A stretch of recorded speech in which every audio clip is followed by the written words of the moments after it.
homesteading to prepping to common horse sense, we are College Hill Farm.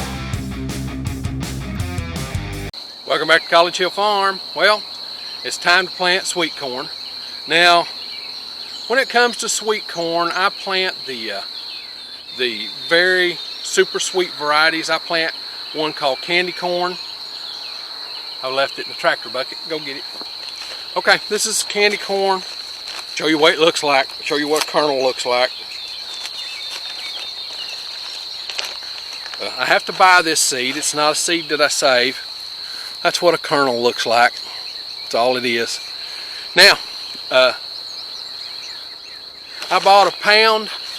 Generally what I plant is a half a pound a year, and half a pound gives me and Crystal about all the corn that we can handle.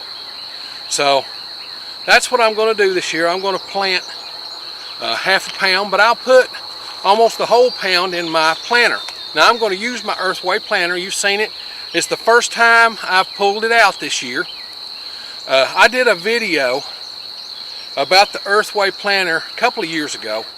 I'll try and put a link to it, but if I forget, or if you're using a device that you can't go to the links, if you'll go to our channel and go to our playlist, we have a playlist called hand-operated equipment, and it is all of the hand-operated, the manually operated equipment that we use here on the farm.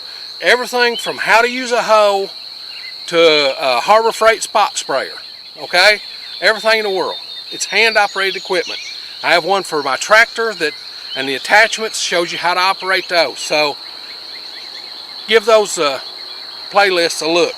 Now we're going to do corn. Kandy corn is a super sweet variety. Now when I was a kid, I was raised up with something called Golden Cross Bantam.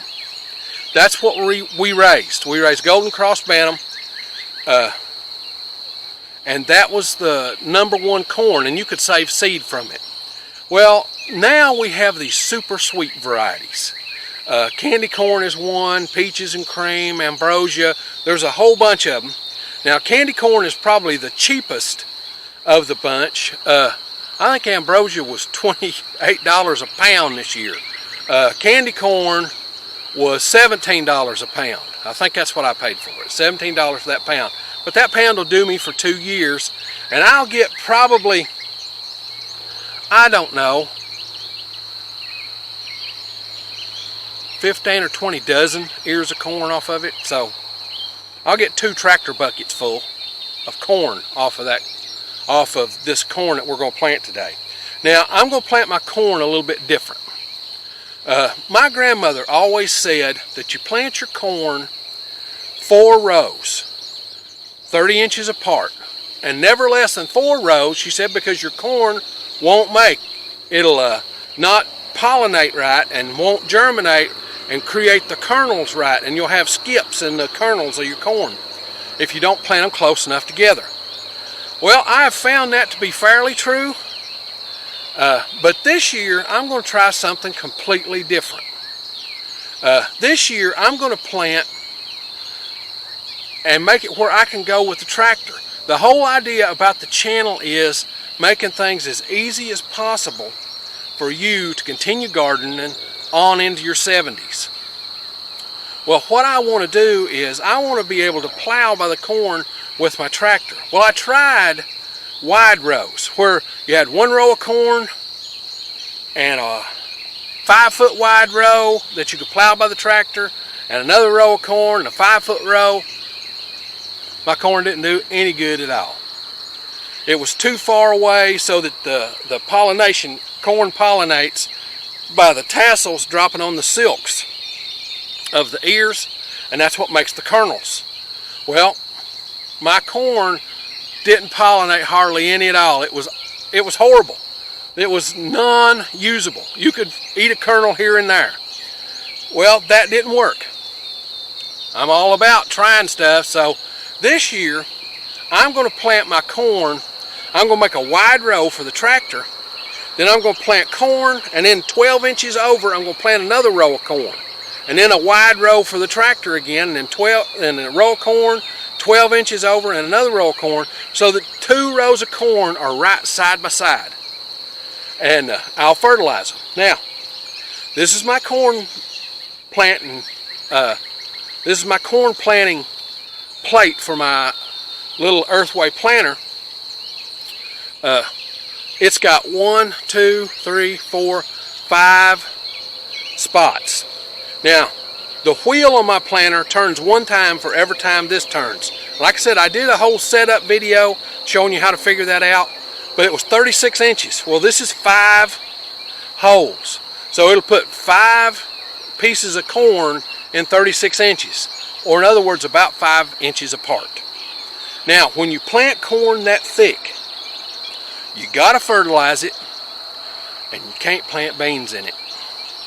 You plant beans in it, and it will not do as good.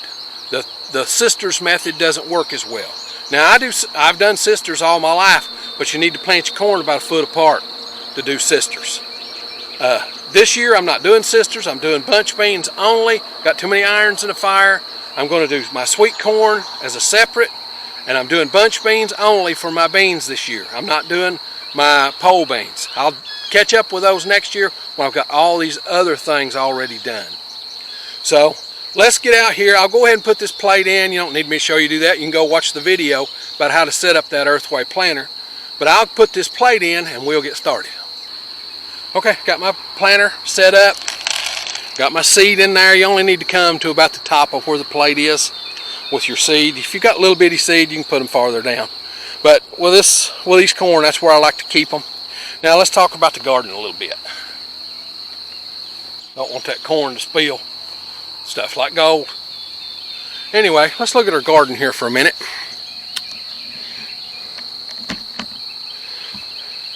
Now, right there is a row of peppers. And over here's a row of peppers. So what I want to do is I want to come right there in that row and put a row, and then 12 inches over put another row.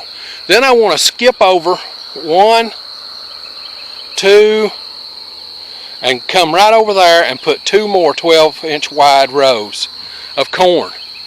That'll leave me enough room to plow between the rows, and then I'll still have to use a hoe to keep the 12-inch space in between the rows clean, but that'll be a lot better than having to whip out the hand tiller. That hand tiller's getting where it hurts my back pretty bad. So, all right, I'm going to get at this. Now, this is a 100-foot row. I'm going to let it run in real time so you see how long it takes to plant. We used to drop these when I was a kid. Every foot we'd drop 3 corn kernels. Every foot down the row, and then my brother or somebody would come behind and cover them. Well, this is so much faster. So I'm going to let it run in time to make a trip down and back. This is a 100-foot row.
Okay, that's it. 100 foot, 200 foot of corn in.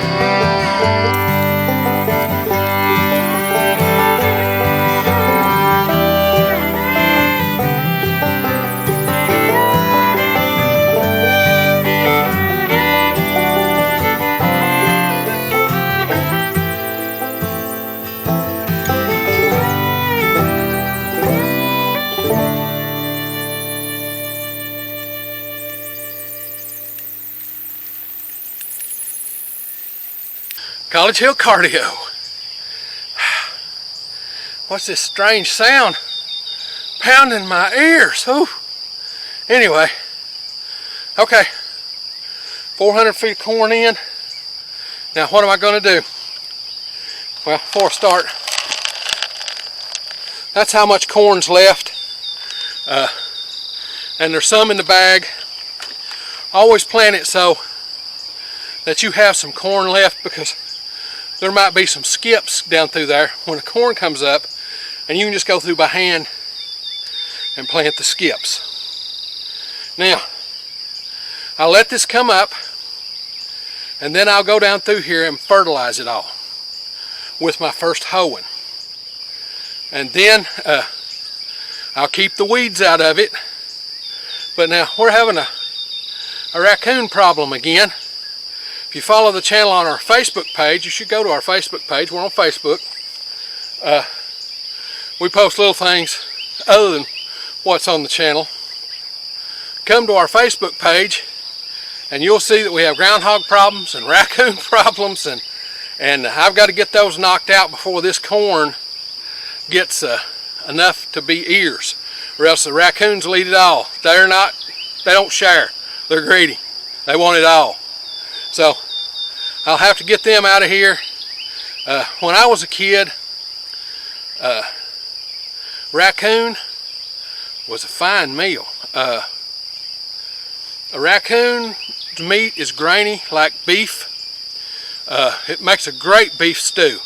It's as good as any beef stew you've ever eaten. So I'm going to get on out here and get this put up. Now, if you don't keep the weeds out, you won't get no corn. That's just the way it is. And again, this year was designed so that I planted them in wide rows, but I planted them in doubled wide rows. So we'll see how they come out. Now, if you like this stuff, this homesteading, do-it-yourself kind of thing, be certain to come on out to the channel and subscribe. When you get to the channel, if you'll click the little bell, it'll notify you when we upload a video. We upload on Sundays. Now, with that being said, it's time for me to get on to the next thing.